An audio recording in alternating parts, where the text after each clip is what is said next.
dear students. The next topic we have to explain what are the factors which affecting demand for a commodity. In the previous module, we have to just discuss what do you mean by demand, what do you mean by demand for a commodity or an individual demand. But demand എന്ന് പറഞ്ഞാൽ എന്താണ് എന്നതിനെ സംബന്ധിച്ച് കൃത്യമായിട്ട് നമ്മൾ പറഞ്ഞു. ഇനി suppose V are the consumers, നമ്മളെല്ലാവരും ഉപഭോക്താക്കളാണ്. നമ്മൾ കടയിൽ നിന്ന് സാധനങ്ങൾ വാങ്ങിക്കുന്നു. നമ്മൾ ഡിമാൻഡ് ചെയ്യുന്ന സാധനങ്ങൾ അല്ലെങ്കിൽ നമ്മൾ കടയിൽ നിന്ന് പൈസ കൊടുത്ത് വാങ്ങിക്കുന്ന സാധനങ്ങളെ ഏതെല്ലാം ഘടകങ്ങളെ ആശ്രയിച്ചിരിക്കുന്നു, അല്ലെങ്കിൽ നമ്മുടെ ഡിമാൻഡ്, നമ്മുടെ ഒരു വസ്തു നമ്മൾ ഡിമാൻഡ് ചെയ്യുന്നു. ഇപ്പൊ നിങ്ങൾ ഒരു ലാപ്ടോപ്പ് നിങ്ങൾ ഡിമാൻഡ് ചെയ്യുന്നു. അങ്ങനെ നിങ്ങൾ ഡിമാൻഡ് ചെയ്യണമെങ്കിൽ നിങ്ങളുടെ ഡിമാൻഡിനെ സ്വാധീനിക്കുന്ന ഘടകങ്ങൾ എന്തൊക്കെ? അല്ലെ, നിങ്ങളൊരു മൊബൈൽ ഫോൺ നിങ്ങൾ ഡിമാൻഡ് ചെയ്യുന്നു. ഒരു മൊബൈൽ ഫോൺ നിങ്ങൾ ഡിമാൻഡ് ചെയ്യുമ്പോൾ എന്തെല്ലാം ഘടകങ്ങളാണ് നിങ്ങളുടെ ഡിമാൻഡിനെ സ്വാധീനിക്കുന്നത്? നിങ്ങളിപ്പോ മൊബൈൽ ഫോൺ ഡിമാൻഡ് ചെയ്യാനുള്ള ഒരു പ്രധാനപ്പെട്ട കാരണം നിങ്ങൾക്ക് പറയാം, ക്ലാസ്സുകളൊക്കെ ഓൺലൈനായിട്ട് നടക്കുന്നു, അതുകൊണ്ട് ഒരു മൊബൈൽ ഫോൺ വേണം. ഇനി ക്ലാസ്സുകളൊക്കെ ഓൺലൈനായിട്ട് നടക്കുന്നത് കൊണ്ട് മൊബൈൽ ഫോൺ വേണമെന്ന് നിങ്ങൾ ആഗ്രഹിക്കുമ്പോൾ അത് വാങ്ങിക്കാനുള്ള പൈസ ഇല്ലെങ്കിൽ നമ്മൾ എന്ത് ചെയ്തിട്ട് കാര്യമില്ല, അത് നമ്മൾ ആഗ്രഹിച്ചിട്ട് കാര്യമില്ല, അതിന് നമ്മുടെ ഡിമാൻഡ് എന്ന് പറയില്ല. അപ്പൊ ഒരുപാട് ഘടകങ്ങൾ നമ്മളുടെ ഡിമാൻഡിനെ സ്വാധീനിക്കുന്നു. ഇതിലിപ്പോ നമുക്കൊരു ബൈക്ക് വേണമെന്ന് നമ്മൾ ആഗ്രഹിക്കുന്നതിൽ തെറ്റില്ല. പക്ഷെ ആ ആഗ്രഹത്തെ സ്വാധീനിക്കുന്ന ഒരുപാട് ഘടകങ്ങളുണ്ട്.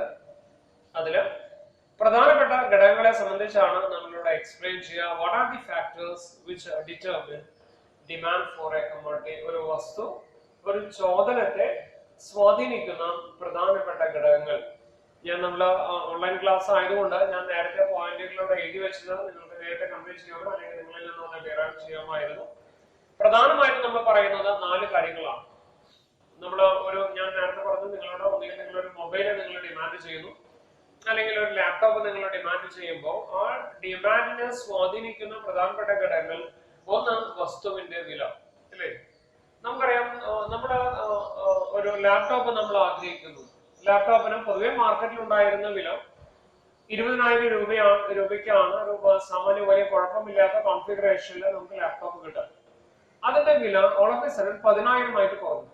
ഇതേ കോൺഫിഗറേഷനിലുള്ള ലാപ്ടോപ്പിന്റെ വില പെട്ടെന്ന് സെൻട്രൽ ഗവൺമെന്റിന്റെയും സ്റ്റേറ്റ് ഗവൺമെന്റിന്റെയും ഇടപെടൽ മൂലം വില 50% കുറച്ച് വിദ്യാർത്ഥികൾക്ക് നൽകാൻ ഗവൺമെന്റ് തീരുമാനിക്കുന്നു.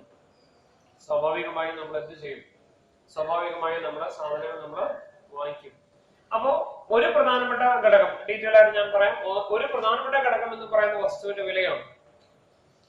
ഇനി രണ്ടാമത്തെ ഘടകം എന്ന് പറയുന്നത് that is an income of the consumer, ഇല്ലേ? നമ്മൾ ലാപ്ടോപ്പ് വേണമെന്ന് നമ്മൾ ആഗ്രഹിച്ചു. 20,000 രൂപ ഉണ്ടായിരുന്ന സാധനം 10,000 രൂപയ്ക്ക് തരാമെന്ന് പറയുന്നു. പക്ഷെ 10,000 രൂപ കൊടുക്കാനായിട്ട് നമ്മുടെ കൈവശം എന്തുണ്ടായിരിക്കണം? ഇൻകം ഉണ്ടായിരിക്കണം, ഇല്ലേ? നമ്മുടെ കയ്യിൽ ആകെ 1000 രൂപയുള്ളൂ. അതുകൊണ്ട് നമുക്ക് എന്ത് ചെയ്യാൻ പറ്റില്ല? നമുക്ക് 10,000ന്റെ ലാപ്ടോപ്പ് നമുക്ക് വാങ്ങിക്കാൻ പറ്റില്ല, അല്ലെങ്കിൽ 10,000ന്റെ മൊബൈല് നമുക്ക് വാങ്ങിക്കാൻ പറ്റില്ല. അതുകൊണ്ട് വില എന്ന് പറയുന്നതാണ് ഏറ്റവും പ്രധാനപ്പെട്ട ഘടകം. രണ്ടാമത്തേത് ദാറ്റ് ഈസ് ആൻ ഇൻകം, വരുമാനം ഒരു പ്രധാനപ്പെട്ട ഘടകമാണ്. മൂന്നാമത്തേത് ടേസ്റ്റ് ആൻഡ് പ്രിഫറൻസസ്. ഇപ്പൊ നിങ്ങൾ കുറെ പേരെങ്കിലും ഈ റീസെന്റ് ആയിട്ട് നിങ്ങൾ മൊബൈൽ വാങ്ങിച്ചിട്ടുണ്ടെങ്കിൽ ആ മൊബൈൽ വാങ്ങിക്കുമ്പോൾ നിങ്ങളുടെ ഒരു പ്രിഫറൻസ് ഉണ്ട്. ഇന്ന മൊബൈലില്, ഇന്ന കമ്പനിയുടെ മൊബൈലില് ഇങ്ങനെ കോൺഫിഗറേഷൻ അല്ലെങ്കിൽ ഇന്ന ഫെസിലിറ്റീസ് ഉണ്ട്, അതുകൊണ്ട് ഇന്ന മൊബൈൽ വാങ്ങിച്ചാൽ മതി, വില കുറച്ച് കൂടിയാലും കുഴപ്പമില്ല. ചിലപ്പോൾ എന്താണ്, നമ്മളെ ഇന്ന കമ്പനികളുടെ സാധനം നമ്മൾ വാങ്ങിക്കുന്നു എന്ന രീതിയിൽ നമ്മൾ പർച്ചേസ്, നമ്മൾ ആ ആഗ്രഹത്തിന്റെ പുറത്ത് എന്ന് പറഞ്ഞാൽ നമ്മൾ അവിടെ എന്ത് നോക്കണില്ല. ചിലപ്പോൾ വില നമ്മൾ സെക്കൻഡറി ആയിരിക്കാം, ഇൻകം സെക്കൻഡറി ആയിരിക്കാം. നമ്മൾ ചില ആളുകളെ സംബന്ധിച്ചിടത്തോളം 2 വീലർ വാങ്ങിക്കാൻ ആഗ്രഹിക്കുന്നു. ചില ആളുകൾ പറയാം 2 വീലർ വാങ്ങിക്കുന്നുണ്ടെങ്കിൽ ബുള്ളറ്റ് വാങ്ങിക്കും. അത് അവരുടെ ഒരു ടേസ്റ്റ് ആൻഡ് പ്രിഫറൻസ് ആണ്. മറ്റ് ഒരു 2 വീലറുകളും അവർക്ക് താല്പര്യമില്ല. അവർക്ക് ഒരേ ഒരു താല്പര്യം എന്താണ്? വാങ്ങിക്കുന്നുണ്ടെങ്കിൽ അത് ബുള്ളറ്റ് വാങ്ങിക്കണം. വില സാമാന്യം നല്ല വിലയുണ്ട്, 1.5 ലക്ഷം രൂപയുടെ അടുത്ത വില മാർക്കറ്റിൽ ഇപ്പൊ നിലവിലുണ്ട് ബേസ് മോഡലിന്. എന്ന് പറഞ്ഞാൽ അവിടെ ടേസ്റ്റ് ആൻഡ് പ്രിഫറൻസ് ആണ്, നമ്മുടെ അഭിരുചിയും മുൻഗണനയ്ക്കുമാണ് നമ്മൾ പ്രാധാന്യം കൊടുക്കുന്നത്. ബാക്കിയെല്ലാം എന്താണ്? സെക്കൻഡറി ആണ്. നാലാമത്തെ പോയിന്റ് ഇവിടെ എഴുതിയിരിക്കുന്നത് പ്രൈസ് ഓഫ് റിലേറ്റഡ് ഗുഡ്സ്, പരസ്പര ബന്ധമുള്ള സാധനങ്ങളുടെ വിലകൾ. അപ്പോ നിങ്ങൾക്ക് ഞാൻ തന്ന നോട്ടില് ഇതിനേക്കാൾ കൂടുതൽ പോയിന്റുകളുണ്ട്. അതില് ഗവൺമെന്റ് ചുമത്തുന്ന നികുതി, that is taxes of the commodity, time period അല്ലെ, സമയത്തിന്റെ ഒരു സമയം എന്ന് പറയുന്നത് ഒരു പ്രധാനപ്പെട്ട ഘടകമാണ്. Then anticipation about the future, ഭാവിയിൽ ഇനി എന്ത് സംഭവിക്കും, അല്ലെങ്കിൽ ഭാവിയിൽ നമുക്ക് ഈ സാധനം ആവശ്യമുള്ളതാണ്, ഇപ്പൊ വില കുറവുണ്ട് തുടങ്ങിയ കാര്യങ്ങളൊക്കെ സംഭവിക്കാം. Natural calamities, population of the market, ഒരുപാട് പോയിന്റുകൾ ഉണ്ടെങ്കിലും എക്സാമിനേഷന് പരീക്ഷയുമായി ബന്ധപ്പെട്ട ഞാൻ കുറെ കൂടെ കൃത്യമായിട്ട് പറയുന്നു, ഈ 4 പോയിന്റ് മാത്രം നിങ്ങൾ കോൺസെൻട്രേറ്റ് ചെയ്യാം. What are the factors which determine demand for the commodity എന്ന് ചോദിച്ചാൽ 4 കാര്യങ്ങളാണ്. മറ്റു ഘടകങ്ങളെല്ലാം ഉള്ളതാണ്, വെറുതെ പോയിന്റ് മാത്രം നിങ്ങൾ ഓടിച്ചു പോയാൽ മതി, മനസ്സിലാക്കാൻ വേണ്ടി മാത്രം. But in the examination point of view, we have to just go through. There are 3-4 points. Number 1, price of the commodity. Number 2, income of the consumer, taste and preferences. Number 4, that is the price of related goods. ഇത് കുറച്ചുകൂടെ detail ആയിട്ട് നമ്മൾ analyse ചെയ്യേണ്ടതാണ്. അതിൽ ആദ്യത്തേത് നമ്മൾ എടുക്കാം, that is the price of the commodity. ശ്രദ്ധിക്കാം, പ്രൈസ് ഓഫ് ദി കമ്മോഡിറ്റി എന്ന് പറയുന്നതിനെ നമ്മൾ എടുത്തു കഴിഞ്ഞാൽ നമ്മുടെ നോർമൽ കേസിൽ നമുക്ക് അറിയാവുന്ന ഒരു സംഗതി എന്ന് പറയുന്നത്, സാധനങ്ങളുടെ വില വർദ്ധിക്കുമ്പോൾ, പ്രൈസ് കൂടുമ്പോൾ ഡിമാൻഡിന് എന്ത് സംഭവിക്കുന്നു? ഡിമാൻഡ് കുറയും. ഇൻ ജനറൽ പൊതുവെ നമ്മൾ പറഞ്ഞാല് when the price increases, ഇല്ലേ, ഇപ്പൊ നിങ്ങള് ഒരു പാന നിങ്ങൾ വാങ്ങിക്കുന്നു, 5 രൂപ കൊടുത്ത് നിങ്ങൾ ഒരു പാന വാങ്ങിക്കുന്നു, ഏതെങ്കിലും ഒരു കമ്പനിയുടെ പാന നിങ്ങൾ വാങ്ങിച്ചു, അതേ പേനയുടെ മഷി കഴിഞ്ഞ് നിങ്ങൾ അടുത്ത പ്രാവശ്യം ആ കടയിൽ ചെന്ന് അതേ പേന വേണമെന്ന് പറഞ്ഞ് കടക്കാൻ പറയുന്ന പേനയുടെ വിലക്ക് വർദ്ധിച്ചു. കഴിഞ്ഞ പ്രാവശ്യം നിങ്ങൾ വാങ്ങിക്കും 5 രൂപയായിരുന്നു, ഇപ്പൊ അതിന് 20 രൂപയാണ് വില എന്ന് കടക്കാരൻ പറഞ്ഞാൽ നമ്മൾ എന്ത് ചെയ്യില്ല? നമ്മൾ ആ സാധനം നമ്മൾ വാങ്ങിക്കില്ല. നമ്മൾ പറയുന്നത് വില കുറഞ്ഞ സാധനം മതി. അപ്പോ പൊതുവെ നമ്മൾ പറയുന്നത് വില കൂടിയാൽ ഡിമാൻഡിന് എന്ത് സംഭവിച്ചു? ഡിമാൻഡ് കുറയും. വില കുറഞ്ഞാൽ ഡിമാൻഡിന് എന്ത് സംഭവിക്കും? ഡിമാൻഡ് കൂടും, ഇല്ലേ? ഞാൻ നേരത്തെ പറഞ്ഞു, നിങ്ങൾ 5 രൂപ കൊടുത്തിട്ടാണ് കഴിഞ്ഞ പ്രാവശ്യം പേന വാങ്ങിച്ചത്, ഇപ്രാവശ്യം ചെന്നപ്പോൾ കടക്കാരൻ പറയാണ് ഇപ്രാവശ്യം നിങ്ങൾ 2 പേനയ്ക്ക് അല്ലെങ്കിൽ പേനയ്ക്ക് 4 രൂപയായി കുറച്ചിരിക്കുന്നു എന്ന് പറഞ്ഞാൽ ചിലപ്പോൾ നമ്മൾ പറയാൻ നമ്മുടെ കയ്യിൽ പൈസ ചെയ്യുന്ന 2 പേന എടുത്തോളൂ എന്ന് പറഞ്ഞാൽ പ്രൈസ് കുറയുമ്പോൾ ഡിമാൻഡ് കൂടും. അപ്പൊ ഈ ഒരു ഫണ്ടമെന്റൽ ആയിട്ടുള്ള ഒരു നെഗറ്റീവ് റിലേഷൻഷിപ്പ് എന്നാണ് നമ്മൾ പറയുന്നത്. അതായത് പ്രൈസും ഡിമാൻഡും തമ്മിലുള്ള ബന്ധം എന്താണ്? നെഗറ്റീവ് ആണ്. നമ്മൾ പറയാൻ കഴിഞ്ഞ വർഷം നമ്മളൊരു കോറിലേഷൻ പഠിച്ച സമയത്തൊക്കെ ഇൻവേഴ്സ് കോറിലേഷൻ ഒക്കെ നമ്മൾ പറഞ്ഞിരുന്നു.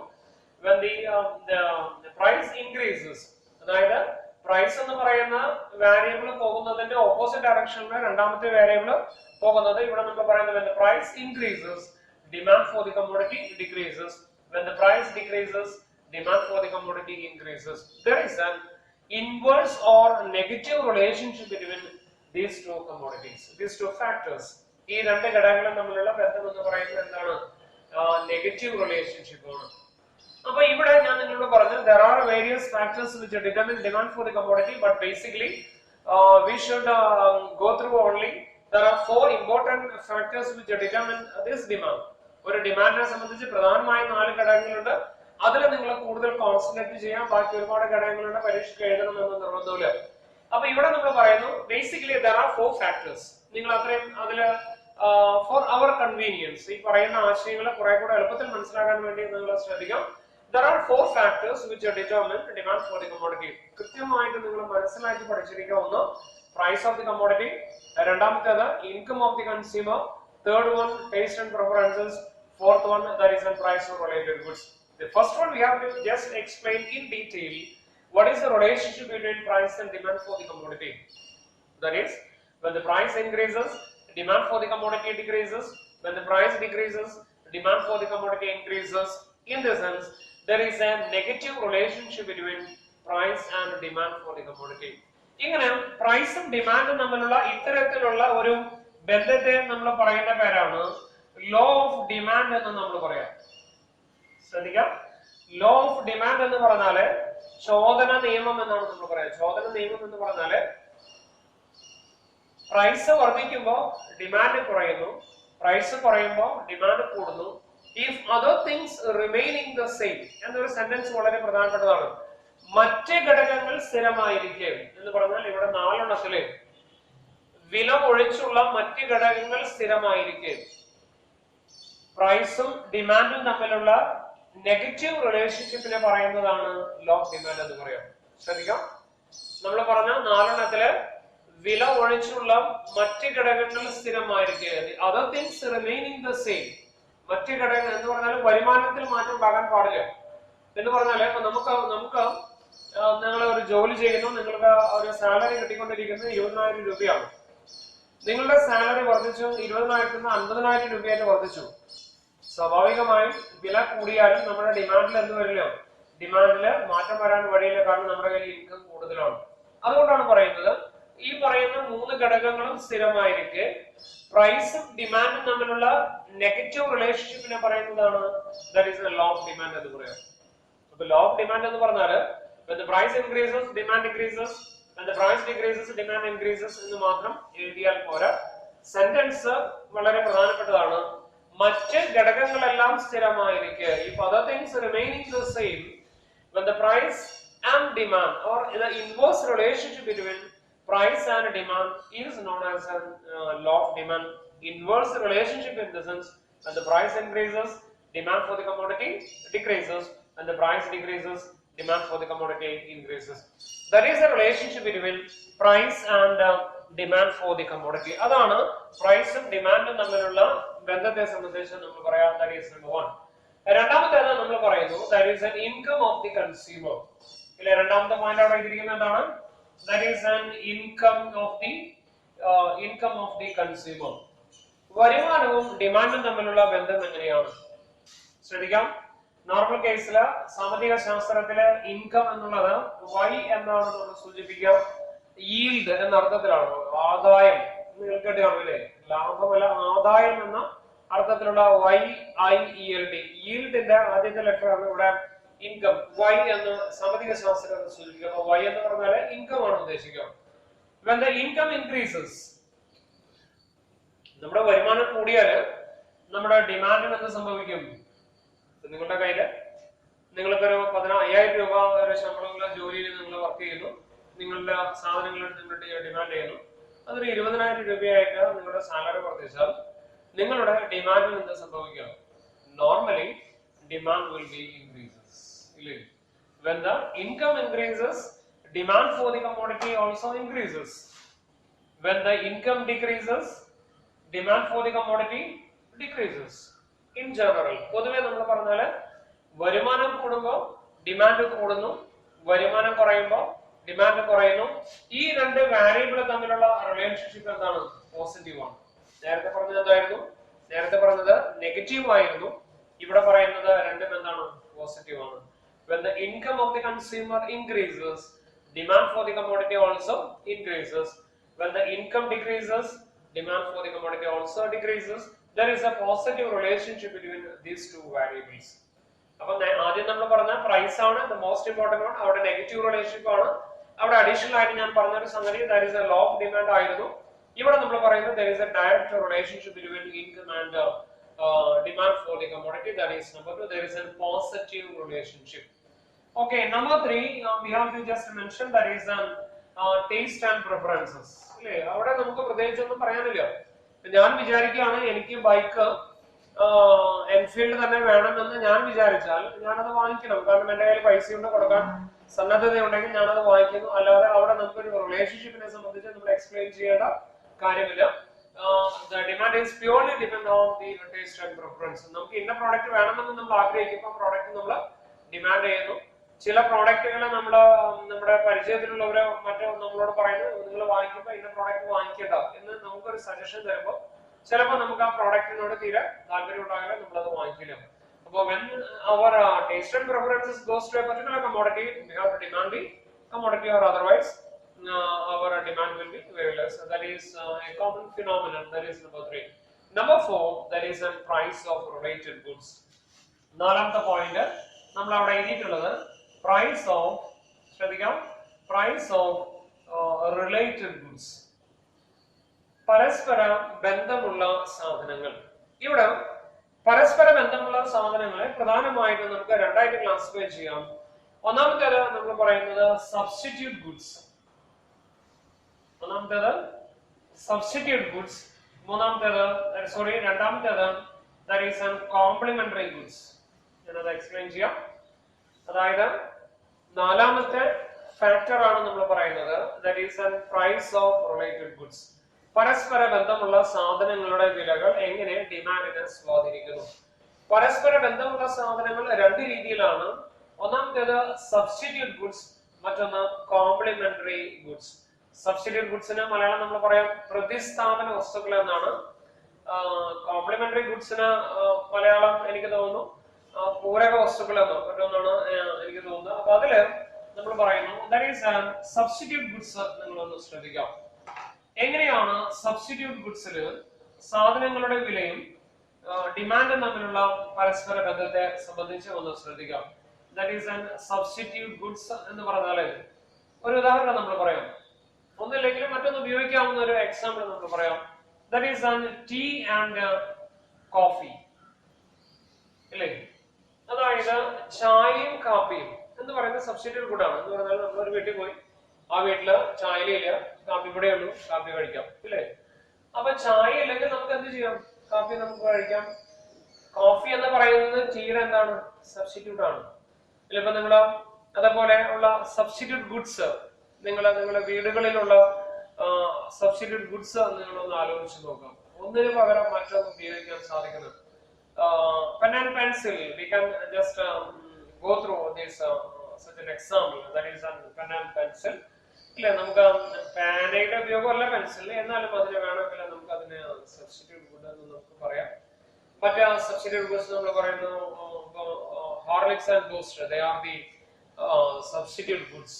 ഇല്ല, അപ്പൊ നിങ്ങൾ സബ്സ്റ്റിറ്റ്യൂട്ട് ഗുഡ്സ് നിങ്ങളുടെ വീടുകളിൽ ഉള്ള സാധനങ്ങൾ ഏതൊക്കെ എന്ന് നിങ്ങൾ ഒന്ന് ആലോചിച്ച് നോക്കുക. ഒന്ന് രണ്ടോ മൂന്നോ എക്സാമ്പിൾ നിങ്ങളുടെ മൈൻഡിൽ ഉണ്ടെങ്കിൽ പരീക്ഷയ്ക്കൊക്കെ വരുമ്പോൾ കുറെ കൂടെ എളുപ്പമാണ്. ഞാനിവിടെ കുറെ കൂടെ തീരെ എക്സ്പ്ലെയിൻ ചെയ്യാനായിട്ട് ഞാൻ പറയാണ്. Tea and coffee, they are the example for the substitute goods അല്ലേ. ഇവിടെ നമ്മൾ പറയുന്ന പ്രൈസും ഡിമാൻഡും തമ്മിലുള്ള ബന്ധത്തെ സംബന്ധിച്ച് ശ്രദ്ധിക്കാം. when the price of tea increases, ശ്രദ്ധിക്കാം, തേയിലയുടെ പ്രൈസ് പറഞ്ഞില്ലേ, ചായയുടെ വില കൂടിയാൽ കോഫിയുടെ ഡിമാൻഡിന് എന്ത് സംഭവിക്കും എന്നാണ് ചോദ്യം. ചായയുടെ പ്രൈസ് കൂടിയാൽ കോഫിയുടെ ഡിമാൻഡിന് എന്ത് സംഭവിക്കും? ശ്രദ്ധിക്കാം, ഇത് രണ്ടും എന്താണ്, സബ്സ്റ്റിറ്റ്യൂട്ട് ഗുഡ് ആണ്. when the price of tea increases, തേയിലയുടെ പ്രൈസ് കുറയുമ്പോൾ തേയിലയുടെ ഡിമാൻഡ് എന്ത് സംഭവിക്കുന്നു? തേയിലയുടെ ഡിമാൻഡ് എന്താണ്? തേയിലയുടെ ഡിമാൻഡ് കുറയും ഇല്ലേ. പ്രൈസ് കൂടിയപ്പോൾ ഡിമാൻഡ് കുറഞ്ഞു, നമ്മൾ നേരത്തെ പറഞ്ഞു. ഈ തേയിലയുടെ സബ്സ്റ്റിറ്റ്യൂട്ട് ഗുഡാണ് കോഫി അല്ലേ. സ്വാഭാവികമായും കോഫിയുടെ ഡിമാൻഡ് എന്ത് സംഭവിക്കും? കോഫിയുടെ ഡിമാൻഡ് വർദ്ധിക്കും അല്ലേ. അതായത് തേയിലയുടെ പ്രൈസ് കൂടിയപ്പോ കോഫിയുടെ ഡിമാൻഡ് വർദ്ധിച്ചു. ഞാൻ ഇവിടെ ഡയറക്റ്റ് പറഞ്ഞു, ഇത് അതിനിടയിൽ തേയിലയുടെ ഡിമാൻഡിനെ കുറിച്ച് ഇവിടെ ഒന്ന് പറഞ്ഞത് മാത്രം. In the case of substitute goods അല്ലേ, സബ്സ്റ്റിറ്റ്യൂട്ട് ഗുഡ്സിന്റെ കേസിൽ the price of a commodity increases. Substitute goods ആയിട്ടുള്ള ഏതെങ്കിലും ഒരു വസ്തുവിന്റെ വില വർദ്ധിക്കുമ്പോൾ മറ്റേ വസ്തുവിന്റെ സബ്സ്റ്റിറ്റ്യൂട്ട് ആയിട്ടുള്ള രണ്ടാമത്തെ വസ്തുവിന്റെ ഡിമാൻഡും എന്താണ്? ഡിമാൻഡ് അതേ ഡയറക്ഷനിൽ തന്നെ വർദ്ധിക്കുന്നു, അതേ ഡയറക്ഷനിൽ തന്നെ മൂവ് ചെയ്യുന്നു എന്നാണ് നമ്മൾ പറയാം. എന്ന് പറഞ്ഞാൽ when the price of tea decreases, തേയിലയുടെ വില കുറഞ്ഞു. ഇപ്പൊ നമ്മൾ കടയിൽ പോയിട്ട് ചായ വാങ്ങിക്കുന്ന 1 കിലോഗ്രാമിന് 250 രൂപ. ആ സാധനത്തിന്റെ വില കുറഞ്ഞു എന്ന് പറഞ്ഞാൽ അത് 1 കിലോഗ്രാമിന് 100 രൂപയായി. 100 രൂപയായാൽ കോഫിയുടെ ഡിമാൻഡ് എന്ത് സംഭവിക്കും? കോഫിയുടെ ഡിമാൻഡ് കുറയും. കാരണം എന്താ? കോഫിയുടെ ഡിമാൻഡ് കുറയാനുള്ള കാരണം നേരത്തെ തേയിലയുടെ വില എത്രയായിരുന്നു? 250 രൂപയായിരുന്നു. കോഫിയുടെ വില ഫോർ എക്സാമ്പിൾ ഒരു 200 രൂപയാണ് ഉണ്ടായിരുന്നത്. ഇപ്പൊ തേയിലയുടെ പ്രൈസ് എന്തായി? 250-ൽ നിന്ന് 100 രൂപയായിട്ട് കുറഞ്ഞു. 100 രൂപയായിട്ട് കുറയുമ്പോൾ തേയിലയുടെ ഡിമാൻഡ് കൂടി. തേയിലയുടെ ഡിമാൻഡ് കൂടുക എന്ന് പറഞ്ഞാല് നേരത്തെ കോഫി വാങ്ങിച്ചിരുന്ന കുറെ ആളുകൾ എന്ത് വാങ്ങിക്കാൻ തുടങ്ങി? തേയില വാങ്ങിക്കാൻ തുടങ്ങിയപ്പോ കോഫിയുടെ ഡിമാൻഡ് കുറഞ്ഞു. അപ്പൊ ഇവിടെ നിങ്ങൾ ശ്രദ്ധിക്കേണ്ട ഒരു പോയിന്റ് എത്രയാണ്? In the case of substitute goods, when the price and demand for the commodity, substitute goods price and demand തമ്മിലുള്ള റിലേഷൻഷിപ്പ് എന്താണ്? പോസിറ്റീവ് ആണ്. രണ്ടും ഒരേ ഡയറക്ഷനിലേക്കാണ് അത് മൂവ് ചെയ്യുന്നത്. When the price of tea increases, demand for the coffee also increases. When the price of tea decreases, demand for the coffee also decreases. There is a positive relationship എന്നാണ് നമ്മൾ പറയാം. രണ്ടും തമ്മിൽ ഡയറക്റ്റ് റിലേഷൻഷിപ്പ് ആണ് substitute ഗുഡ്സിന്റെ കാര്യത്തിലുള്ളത്. That is a price of related goods. ഇല്ല, ഇപ്പൊ നമ്മള് കടയിൽ നിന്ന് തേയില വാങ്ങിക്കുമ്പോൾ നിങ്ങൾ ശ്രദ്ധിക്കുക, അതിന്റെ വില എത്രയാണ്? കോഫിയുടെ വില എത്രയാണ്? തേയിലയുടെ വില കുറഞ്ഞു. തേയിലയുടെ വില കുറഞ്ഞാൽ സ്വാഭാവികമായും കൂടുതൽ ആളുകൾ എന്ത് ചെയ്യുന്നു? തേയില വാങ്ങിക്കാനായിട്ട് ആഗ്രഹിക്കുന്നു. സ്വാഭാവികമായും കോഫി വാങ്ങിക്കുന്ന ആളുകൾ അത് വാങ്ങിക്കണമെന്നില്ല. അതാണ് നമ്മൾ പറഞ്ഞിരിക്കുന്ന പ്രധാനപ്പെട്ട ഒരു ആശയം. That is in the case of substitute goods. രണ്ടാമത് എക്സാമ്പിൾ ഞാൻ പറഞ്ഞിരുന്നു, that is and complementary goods. അപ്പൊ ഇവിടെ എന്താണ്? സബ്സ്റ്റിറ്റ്യൂട്ട് ഗുഡ്സില് ശ്രദ്ധിക്കാം, സബ്സ്റ്റിറ്റ്യൂട്ട് ഗുഡ്സില് ഇത് തമ്മിലുള്ള ബന്ധം എന്താണ്? പോസിറ്റീവ് ആണ്, അല്ലേ? പ്രൈസും ഡിമാൻഡും തമ്മിലുള്ള ബന്ധം എന്താണ്? പ്രൈസും ഡിമാൻഡും തമ്മിലുള്ള ബന്ധം നെഗറ്റീവ് ആണ്. ഇൻകം ഡിമാൻഡും തമ്മിലുള്ള ബന്ധം എന്താണ്? പോസിറ്റീവ് ആണ്. ഇവിടെ നമ്മൾ പറയുന്നു പ്രൈസ് ഓഫ് റിലേറ്റഡ് ഗുഡ്സിലെ സബ്സ്റ്റിറ്റ്യൂട്ട് ഗുഡ്സിന്റെ കേസിൽ there is a positive relationship. രണ്ടാമത്തേത് നമ്മൾ പറയുന്നത് that is an complementary goods. പരസ്പര പൂരകമായ സാധനങ്ങൾ. That is an complementary goods. Complementary goods എന്ന് പറഞ്ഞാൽ ഒരു വസ്തു നമ്മൾ ഉപയോഗിക്കണമെങ്കിൽ രണ്ടാമതൊരു വസ്തുവിന്റെ സഹായം ഉണ്ടായിരിക്കണം. അതായത് ഒരു വസ്തു നമ്മൾ ഒരു പ്രോഡക്റ്റ് കമ്മോഡിറ്റി നമ്മൾ ഉപയോഗിക്കണമെങ്കിൽ രണ്ടാമതൊരു പ്രോഡക്റ്റിന്റെ കൂടെ സഹായം ഉണ്ടായിരിക്കണം. ഒരു എക്സാമ്പിള് നമ്മൾ പറയുന്നു സ്കൂട്ടർ ആൻഡ് പെട്രോൾ, അല്ലേ? സ്കൂട്ടർ നമ്മൾ വാങ്ങിച്ചാൽ, ബൈക്ക് നമ്മൾ വാങ്ങിക്കുമ്പോൾ നമ്മൾ എന്തും കൂടെ ഡിമാൻഡ് ചെയ്തിരിക്കണം? നമ്മൾ പെട്രോളും കൂടെ ഡിമാൻഡ് ചെയ്തിരിക്കണം. ഇല്ല, നമ്മുടെ വീടുകളിൽ നമ്മൾ നോക്കിയാൽ ഇതേപോലെയുള്ള സബ്സ്റ്റിറ്റ്യൂട്ട് ഗുഡ്സ് ഒരുപാട് നമുക്ക് കാണാനായിട്ട് നമുക്ക് സാധിക്കും. ഇപ്പൊ കിച്ചണിലേക്ക് നമ്മൾ പോയി കഴിഞ്ഞാല് lighter and match box, they are the substitute goods. Complementary goods നമ്മൾ പറയാം gas stove and gas, that is an complementary goods, അല്ലേ? നമ്മൾ നല്ലൊരു ഗ്യാസ് സ്റ്റവ് വാങ്ങിച്ചു വീട്ടിൽ വെച്ചു, ഗ്യാസ് കണക്ഷൻ എടുത്തിട്ടില്ല, ഒന്നും ചെയ്യാൻ പറ്റില്ല. സ്റ്റവ് നമുക്ക് ഉപയോഗിക്കാൻ പറ്റില്ല. ഗ്യാസ് സ്റ്റവ് ഉപയോഗിക്കണമെങ്കിൽ നമുക്ക് എന്ത് വേണം?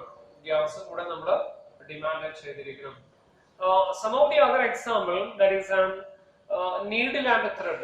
സൂചിയും നൂലും എന്താണ്? കോംപ്ലിമെന്ററി ഗുഡ് ആണ്, അല്ലേ? സൂചി ഉപയോഗിക്കണമെങ്കിൽ നൂലിന്റെ സഹായം ഉണ്ടായിരിക്കണം, അല്ലാതെ സൂചി തന്നെ നമുക്ക് ഉപയോഗിക്കാൻ പറ്റും. നൂല് വേറൊരു പ്രോഡക്റ്റ്, സൂചി മാത്രം നമ്മൾ വാങ്ങിച്ച് വീട്ടിൽ കൊണ്ടുവന്നാല് സൂചി നമുക്ക് ആരെങ്കിലും വെറുതെ ഉപദ്രവിക്കാൻ ഉപയോഗിക്കാം എന്നുള്ളതല്ലാതെ സൂചിയുടെ അതിൻ്റെതായ ഉപയോഗത്തിന് അത് നമ്മൾ ആവശ്യപ്പെടുന്നുണ്ടെങ്കിൽ അപ്പം എന്തുണ്ടായിരിക്കണം? ത്രെഡ് കൂടെ നമ്മൾ ഡിമാൻഡ് ചെയ്തിരിക്കണം. ഇവിടെ ഒരു കാര്യം നിങ്ങൾ പ്രത്യേകം ശ്രദ്ധിക്കാം. ഞാൻ നിങ്ങൾക്ക് തന്ന നോട്ടില് ചെറിയൊരു കറക്ഷൻ ഉള്ളത് ശ്രദ്ധിക്കാം. അവിടെ കോംപ്ലിമെന്ററി ഗുഡ്സ് എന്ന് പറഞ്ഞിട്ട് അവിടെ തന്നിരിക്കുന്ന ആദ്യത്തെ ഒരു എക്സാമ്പിൾ ടീച്ചർ ആൻഡ് സ്റ്റുഡന്റ് എന്നാണ്. നിങ്ങളുടെ പുസ്തകത്തിൽ നിങ്ങൾ ശ്രദ്ധിച്ചാൽ കാണാം, അവിടെ teacher and student they are not an example for the complementary goods. They are the complementary elements എന്ന് പറയുന്നത് കൊണ്ട് വിരോധം ഉണ്ടായിരുന്നില്ല. അപ്പം നിങ്ങൾ കോംപ്ലിമെന്ററി ഗുഡ്സ് എന്ന് പറയുന്നതിന് അങ്ങനെ ഒരു എക്സാമ്പിൾ അവിടെ എഴുതുന്നത് ഉചിതമല്ല യഥാർത്ഥത്തിൽ. They are the complementary elements എന്ന് നമുക്ക് പറയാം. ടീച്ചർ ആൻഡ് സ്റ്റുഡൻസ് എന്ന് പറയുന്നത് ആ തരത്തിൽ നമുക്ക് പറയാൻ സാധിക്കുള്ളൂ. നല്ലത് നിങ്ങൾ അത് അവിടെ വെട്ടുകയാണ്, അത് സ്ട്രൈക്ക് ചെയ്യാണ്. ഒന്നെങ്കിൽ vehicle and petrol, they are the complementary goods. അപ്പൊ രണ്ടും തമ്മിലുള്ള ഒരു വ്യത്യാസം നിങ്ങൾ ശ്രദ്ധിക്കാം. ഞാൻ നിങ്ങളോട് പറഞ്ഞു, നിങ്ങളൊന്ന് ആലോചിച്ച് നോക്കുക. What are the substitute goods, what are the complementary goods? Complementary goods എന്ന് പറഞ്ഞാൽ ഒരു പ്രോഡക്റ്റ് ഉപയോഗിക്കണമെങ്കിൽ മറ്റൊന്നിന്റെ സഹായം ഉണ്ടായിരിക്കണം. അപ്പൊ ഞാൻ ഇവിടെ പറയുന്നു സ്കൂട്ടർ ആൻഡ് പെട്രോൾ ഒരു തിയറി എക്സ്പ്ലെയിൻ ചെയ്യാൻ വേണ്ടി പറയാണ്. സ്കൂട്ടർ ഇപ്പൊ നമ്മൾ പറയുന്ന pen and ink, they are the complementary goods, ഇല്ലേ? എന്ന് പറഞ്ഞാൽ ആദ്യകാലങ്ങളിലൊക്കെ നമ്മൾ ഉപയോഗിച്ചിരുന്ന മഷി പേന നമ്മൾ വാങ്ങിച്ചാൽ ഒപ്പം എന്തും കൂടെ വാങ്ങിക്കണം? മഷിയും കൂടെ നമ്മൾ വാങ്ങിച്ചിരിക്കണം. പേപ്പർ പെൻ ആൻഡ് ഇങ്ക് എന്ന് നമ്മൾ പറയാം. നിലവിലെ നമ്മൾ ഉപയോഗിക്കുന്ന പേനയായാലും അതിൽ എന്താണ് ഇങ്ക് കഴിഞ്ഞാൽ അതെന്തായി പേന നമ്മൾ എന്ത് ചെയ്യുന്നു? നമ്മൾ ഡിസ്പോസ് ചെയ്യാം, അല്ലേ? ആ പേന ഉപയോഗിക്കണമെങ്കിൽ അതിന് എന്തുണ്ടായിരിക്കണം? ഇങ്കും കൂടെ ഉണ്ടായിരിക്കണം. They are the complementary goods. അപ്പൊ ഇവിടെ നമ്മൾ ഉദ്ദേശിക്കുന്ന ഒരു പ്രോഡക്റ്റ് ഉപയോഗിക്കണമെങ്കിൽ മറ്റൊന്നിന്റെ സഹായം ഉണ്ടായിരിക്കണം. ഇവിടെ ഞാൻ പറയുന്നു സ്കൂട്ടർ ആൻഡ് പെട്രോൾ എന്ന് പറയുന്ന രണ്ട് ഘടകങ്ങളാണ് എടുക്കുന്നത്. ഒന്ന് ഒരു സ്കൂട്ടർ, രണ്ടാമത്തേത് പെട്രോൾ എന്ന് പറയുന്ന ഒരു എലമെന്റ് ആണ് നമ്മൾ പറയാ they are the complementary goods. My question is, when the price of scooter increases, അതായത് ടൂ വീലറിന്റെ പൊതുവെ വാഹനങ്ങളുടെ വില വർദ്ധിച്ചാൽ what is the effect of demand for petrol? പെട്രോളിന്റെ ഡിമാൻഡിന് എന്ത് സംഭവിക്കും? അതായത് ചോദ്യം ഇതാണ്, when the price of scooter increases, demand for petrol there is an decreases. ഇല്ലേ?